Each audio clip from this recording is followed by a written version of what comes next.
Hey everybody, this is a quick video in case you have a Simmons Titan 50 electronic drum kit and you need to do a hard reset to the factory default settings on it. Now there's kind of two main reasons you would want to do this. The first one is troubleshooting. If your drum kit is not working or if it's acting strange, you're getting bizarre sounds out of it, your presets are not working right and stuff like that, we can fix a lot of that stuff with a hard reset. Now you're going to need to set everything up again because all of your presets and everything like that and configurations you've put in will be returned to the way this was when it came out of the box. And that's really the second reason you might want to do that.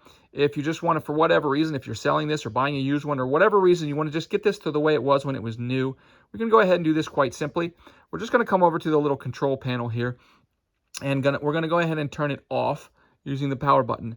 And then once it's off, we're just going to press and hold the minus and the plus buttons right here, and just going to hold them simultaneously for a couple seconds. And after that couple seconds, we can go ahead and hit the power, continuing to hold these buttons. We'll hit the power button to turn it on, and you'll see it will come up here with a factory reset on the little display, and all of the presets and everything will be restored to their out-of-the-box settings.